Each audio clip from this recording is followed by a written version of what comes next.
வணக்கம் மாணவ செல்வங்களே. இப்போ 10ஆம் வகுப்பு பொதுத் தேர்வை முடிச்சுட்டு அடுத்த ரிசல்ட்டுக்காக வெயிட் பண்ணிட்டு இருக்கீங்க.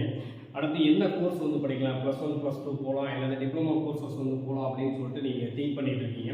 அதில் மேக்ஸிமம் வந்து பெரும்பான்மையான மாணவர்கள் வந்து பார்த்தீங்கன்னா மினிமம் 3 இயர்ஸில் வந்து நல்ல வேலை வாய்ப்பை தரக்கூடிய டிப்ளமோ கோர்சஸ் வந்து சேரலாம் அப்படின்னு சொல்லிட்டு ஐடியா பண்ணியிருக்கீங்க. பட் அவங்களுக்கு இருக்கிற ஒரே தயக்கம் என்ன அப்படின்னா, டிப்ளமோ கோர்சஸ் வந்து சேரும்போது நமக்கு வந்து maths and physics and chemistry இது வந்து தியரி வந்து கொஞ்சம் டஃப்பாக இருக்கும் அப்படின்னு சொல்லிட்டு வந்து ஃபீல் பண்ணுறதா நாங்கள் நிறைய பேர்கிட்ட வந்து நம்ம ஃபீட்பேக் வந்து வாங்கியிருக்கோம். ஆக்சுவலாக ஒரு விஷயம் வந்து நீங்கள் தெளிவாக புரிஞ்சுக்கணும். ஆக்சுவலாக இப்போ இருக்கிற நியூ ஸ்கீமில் உங்களுக்கு மேக்ஸே வந்து ப்ராக்டிக்கலாக வந்து எழுதுகிற மாதிரி தான் வந்து நியூ ஸ்கீமில் வந்து வந்திருக்கு. ஜஸ்ட் லைக் தட் மேக்ஸ் வந்து நீங்கள் ஒரு வீடியோ கேம் மாதிரி வந்து நீங்கள் படிக்க போகிறீங்க.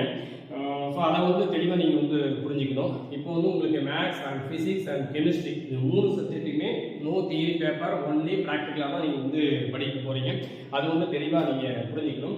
இதுக்கு அடுத்து வரப்போகிற வீடியோவில் நான் வந்து எப்படி வந்து மேக்ஸ் வந்து ப்ராக்டிக்கலாக நீங்கள் படிக்க போகிறீங்க அப்படிங்கிற வீடியோ வந்து நான் வந்து போடுறேன்.